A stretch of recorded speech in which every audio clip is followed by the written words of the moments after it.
Thanks for the opportunity to discuss. I enjoyed it a lot, and in fact, it's per se interesting. A lot of us are concerned, a lot of the people in the room and in society in general, with the implications for labour in particular. So this is essential. It's also really interesting because it maps to the body of theory, some of which has already been talked about and developed by people in the room. So I want to sort of do that mapping a little bit more carefully than I think is done so far in the paper. Let's talk about that a little bit. Okay. So what the paper does, it's about automation, and it's inspired by the theory, I think. Where it's looking is related to the threads in a lot of the theory that's going on, and it's going to compare new tasks to the automated ones and to the unaffected ones too, because it's going to be comparing them to averages as well. So they're kind of inserted there as well. And what are the implications that it's interested in? Well, the nature of the work, how it's changing. We've seen sort of descriptive account of that too. And, in terms of metrics as well, the skill requirements, wages, gender breakdowns as well, and regional breakdowns, urban, rural. Okay, so what I'll do is I'll sort of provide a sort of brief discussion of the taxonomy that they use here, and they break it up into 3 different categories of new work. I'm going to point out how it maps to the theory, as I see the theory. And there's a lot of theory. It's kind of diffuse a little bit now. There's a lot of it that's growing. And I'll kind of map it to what I think are the key ones, or the ones that I'm most familiar with anyway, and point out where it actually doesn't map too well to the theory too. And double back to theory at the end to suggest, how it might be related. Okay, so there are 3 categories in the taxonomy. Frontier work. Okay, so there's a bunch of examples here. I must admit I don't really understand what a lot of these jobs are, so I'm going to use some of them as examples, and I'm going to maybe miss in some cases. But so frontier work is, what we think of as the stuff that's created by the new inventions. So producing, installing, maintaining, and deploying novel technologies is the way they define it. Here are some examples: robot integration, search engine optimization, and radiological medicine. I don't know what that is. Last mile work, nearly automated tasks that retain only a residual set of human components. Okay, so these are things that are created, so they're new tasks that are created by the effective displacement of large parts of previously labour-intensive tasks. So call centre operators, order fulfilment workers, data entry workers. A third class is wealth work. Okay, so here it's novel consumer luxuries. This is nothing that didn't already exist, at least conceptually. It's not furnished or facilitated by the new technology, but the increase in wealth that comes with an increase in technology creates demand, depending on the distribution of the income and preferences, for stuff like this: nail technicians, dog groomers, and personal trainers or personal counsellors.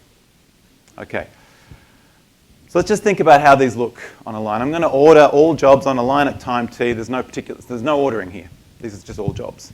Okay, so frontier jobs fit really well with, let me just take kind of the canonical framework with Daron and Pasquale's framework. So by assumption in their framework, there are no robots here. These are very labour intensive, and this is where we should expect there to be a lot of frontier jobs created with new technologies. Okay, so this maps pretty well. Old jobs are also destroyed by technologies. This is robots substituting for humans. Now here, they're completely substituted out in, again, the canonical framework. But, more realistically, and without too much of an extension, this is where the last mile jobs come in.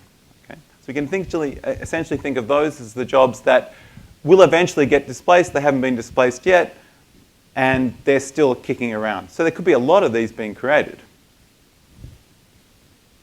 Now, the third set of jobs that get created are the wealth ones.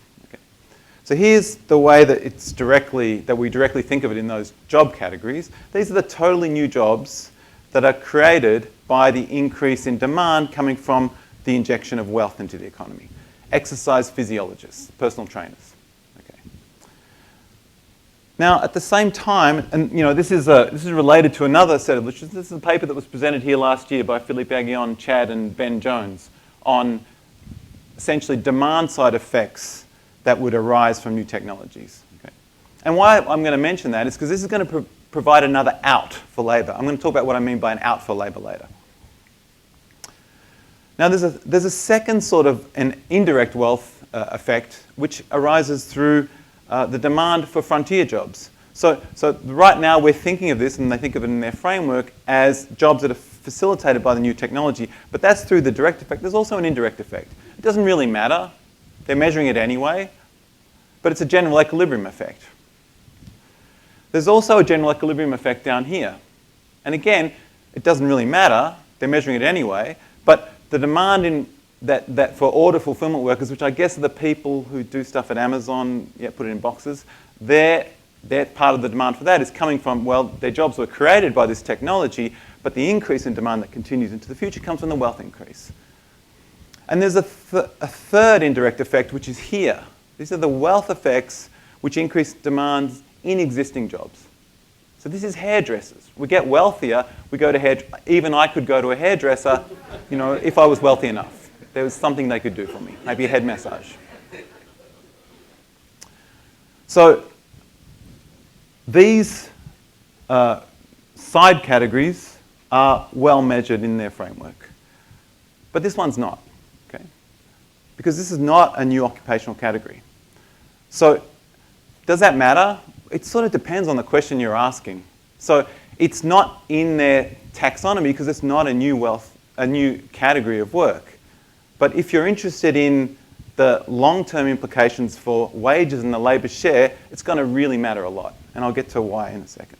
Okay, so again, depending on the question, which indirect effects you consider matter a lot. Their framework looks at almost all of them, at least conceptually, but I think potentially a big category numerically is not looked at. Okay. So where it's going to matter is if you want to read their work and all work looking at changes in labour in the 20th century as a portent for what will happen to labour in the future. What are the implications for labour in the long run? And these are the kind of shrill questions. What are we all going to do? What's going to happen to labour's share of income? But the theoretical frameworks actually do address those questions. And the answers to those questions depend on essentially two things. One is the nature of the technology that's replacing labour, and two is the form of preferences. And that third effect, the effects coming through the form of preferences, can be informed by this work. Okay, so let me get into that a little bit more carefully. So here's the, Daron and Pasquale's, this is the theory where, again, labour's share need not go to zero. All labour eventually does become substituted by robots, okay? But along the way, there are new tasks that are constantly being created that just use labour. So this is a theory that's built on a set of assumptions that can be partly scrutinised by this empirical work. So here the exercise is really useful. So it sort of asks, how do these new tasks look? And if they just looked like most of the new tasks were distributed at that bottom end of the distribution, that'd be really bad for their theory.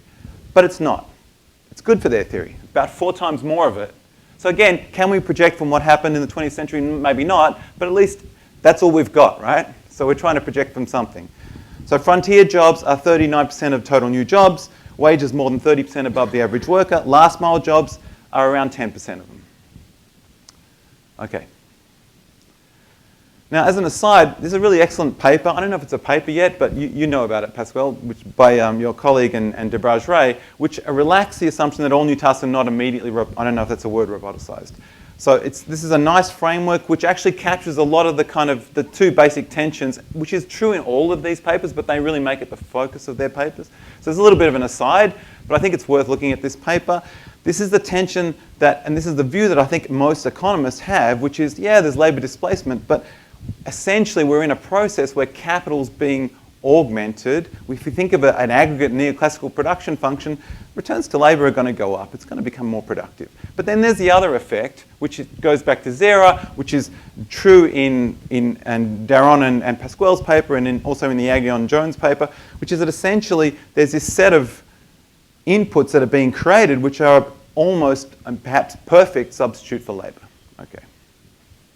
So in their framework, by allowing for the robot production function to be modelled as well, they essentially show that everything comes down to this, whether labour is going to survive and have a positive factor share depends on this von Neumann singularity condition, which I think a lot of people just think of as a singularity condition.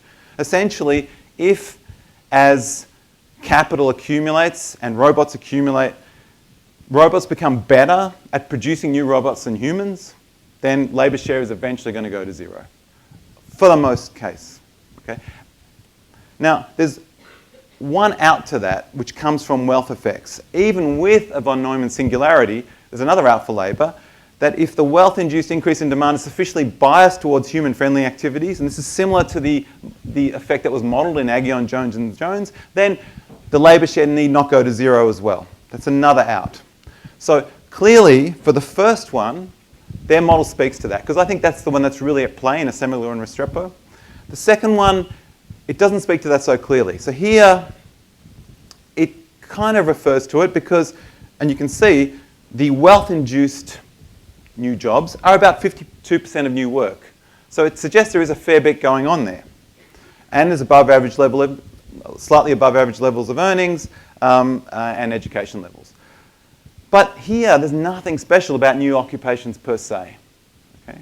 So if we want to answer that question, then increased demands for hairdressers or plastic surgeons are just as important as dog groomers. So there's no real need to just focus on new jobs. So the expansion in these categories, I'd conjecture, I'm not sure, but I think that any framework that wanted to look at that particular channel would have to address that.